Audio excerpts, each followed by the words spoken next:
Beberapa pihak terus tampil menghulurkan sumbangan bagi meringankan beban penduduk yang terlibat dalam kebakaran di Kampung Landung Ayang Kudat. Tidak ketinggalan sumbangan daripada pergerakan wanita UMNO Kudat. Ketuanya Datuk Aminah Ambrose berkata pihaknya menerusi skuad sayang memberikan bantuan kepada penduduk terbabit terutama dalam menyediakan makanan bermasak kepada lebih 1,000 mangsa kebakaran. Beliau berkata demikian pada majlis tahlil dan doa selamat bersama 236 ketua keluarga mangsa kebakaran di kediamannya di Kudat. Bersyukur kerana tidak ada nyawa yang terkorban dalam kebakaran baru-baru inilah.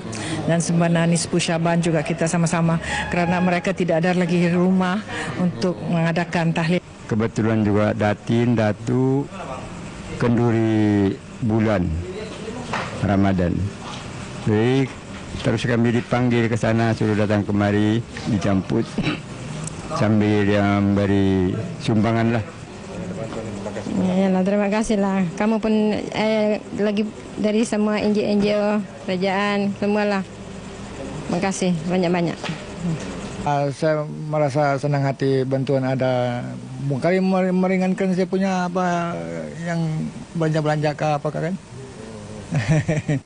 Dalam pada itu, pihaknya juga mengalu-alukan penyertaan pihak luar agar tampil membantu mangsa kebakaran terutama sumbangan bahan makanan yang kini hanya disediakan oleh Jabatan Perkhidmatan Kebajikan UMNO Negeri Sabah dan sumbangan daripada UMNO.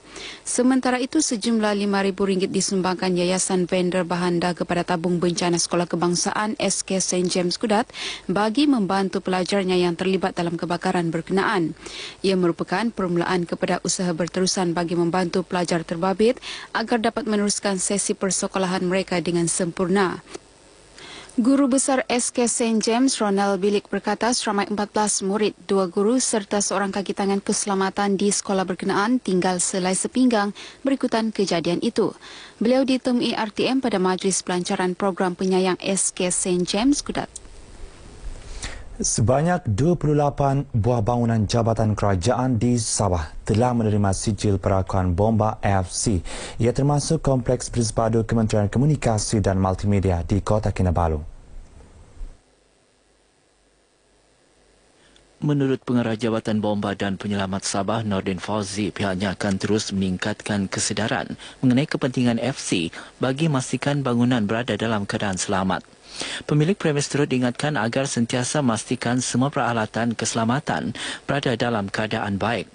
Beliau berkata demikian dalam majlis penyerahan sijil perakuan bomba kepada pihak Kementerian Komunikasi Multimedia Malaysia di Kota Kinabalu. Dalam majlis ini, Nordin menyerahkan sijil FC kepada Ketua Penolong Pengarah Kejuruteraan TV, Muhammad Razif Abdul Rahman. Majlis disaksikan Penolong Pengarah Berita Ehwal Semasa RTM Sabah, Francis Fahir dan Pengurus Sabah VFM, Jaafar Jaidin. Program Intelek Asuhan Rohani Pintar perlu diperluas pelaksanaannya ke sekolah rendah lain di seluruh negeri.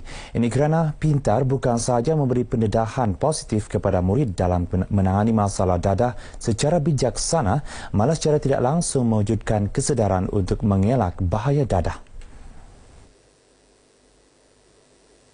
Menteri Pembangunan Masyarakat dan Hal Ehwal Pengguna Negeri Sabah, Datuk Haji Zainab Ahmad Aid mencadangkan perkara itu ketika berucap merasmikan penutupan Kem Pintar tahun 2016, anjuran Agensi Anti Dadah Kebangsaan AADK daerah Kota Kinabalu di Kompleks Sukan Likas. Seramai 40 murid dari SK Sembulan, SK Bukit Padang, SK Tanjung Aru 1 dan 2 serta SK Stella Maris menyertai kem berkenaan. Peserta kem pintar yang ditemui mengakui kem berkenaan banyak memberi manfaat. Manfaat yang saya dapat dari program ini ialah kita harus jauhi dadah, rokok, alkohol dan bahan inhalan. Manfaat yang saya dapat dari program ini ada banyak. Contohnya kita tidak boleh mengambil bahan yang terlarang seperti rokok, inhalan dan dadah. Sebelum kami ikut program ini, kami tidak tahu apa itu dadah, bahaya dadah. Tapi selepas kami keluar daripada camp ini, kami tahu dan kami boleh kongsi dengan kawan-kawan kami apa itu bahaya dadah.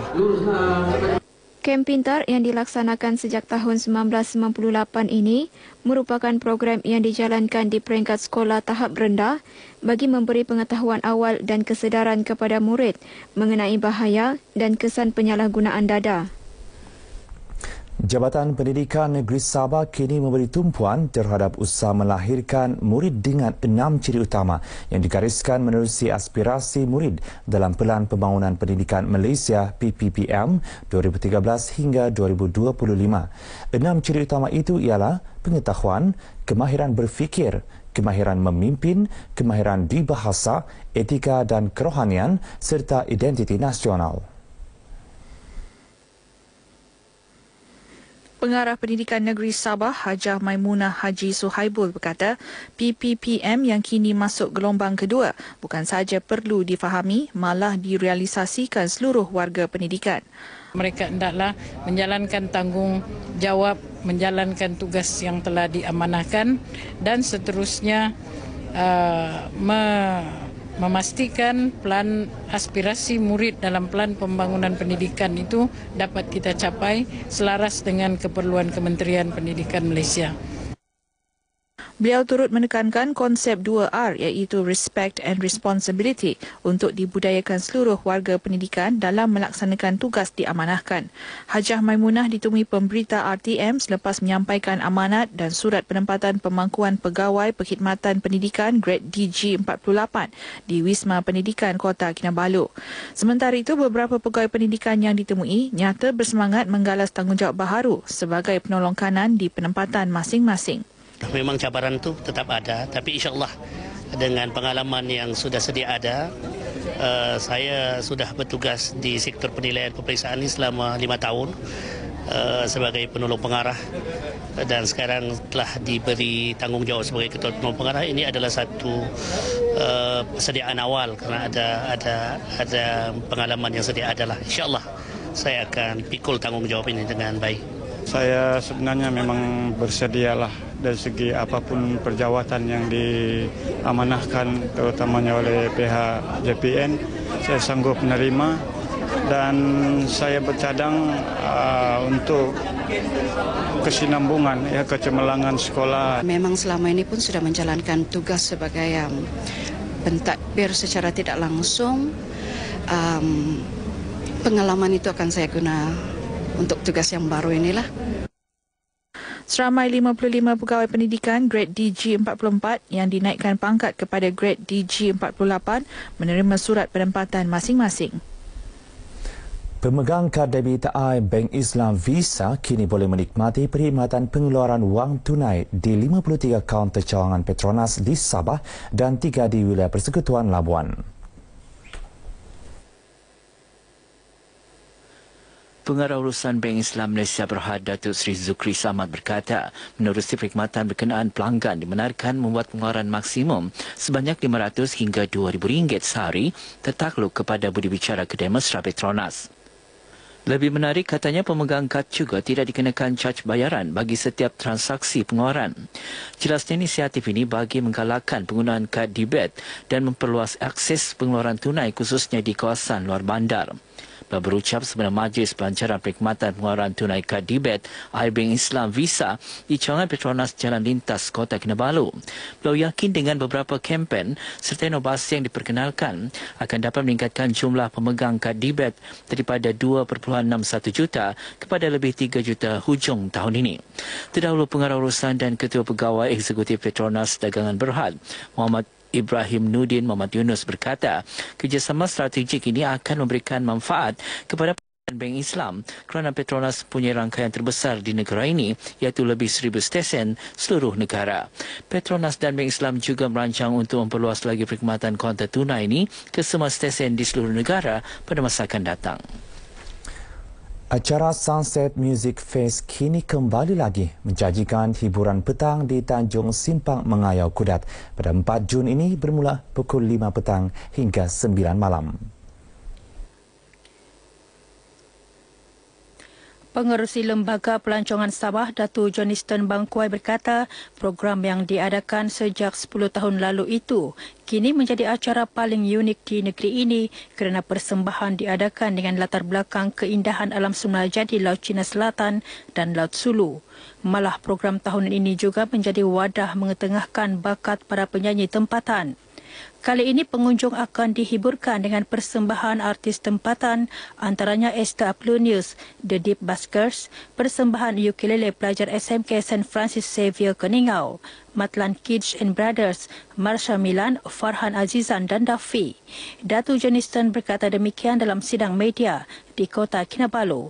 Jadi kita berharap ibu bapa mengambil kesempatan ini untuk membawa keluarga mereka ke Tipo Borneo, ya bukan saja untuk music fest ini, tetapi kita tahu juga di Kudat ini banyak tarikan pelancong. Sempena program ini juga Maswings turut menawarkan diskaun sehingga 70% penerbangan ke Kota Kinabalu dalam tempoh 27 Mei hingga 12 Jun.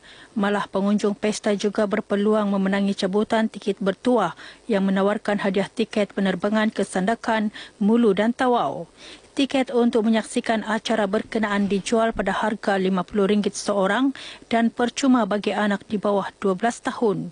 Kemudahan pengangkutan pergi balik juga disediakan dengan bayaran RM20 seorang.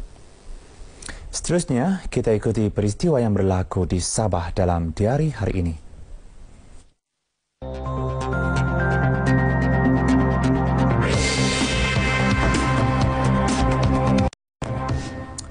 Bermula pukul 9.30 pagi ini, Universiti Malaysia Sabah UMS mengadakan majlis pelancaran rentas Borneo di lobi Fakulti Perubatan dan Sains Kesihatan UMS di Kota Kinabalu. Seterusnya pada pukul 9.50 pagi, diadakan majlis pelancaran showcase Minggu PKS Sabah 2016 di Pusat Perdagangan Sabah, Kota Kinabalu. Manakala pada pukul 2 petang berlangsungnya Majlis Anugerah Perkhidmatan Cemerlang 2015 dan Jasa Mudi Kenang Kementerian Pertahanan di Kota Kinabalu.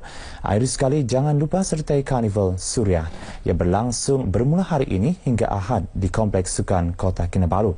Pelbagai acara menarik disediakan untuk para pengunjung. Paparan tadi mengakhiri bahan berita dari Sabah hari ini, 27 Mei 2016. Kembali kepada rakan penyampai di Angkasa Puri. Silakan.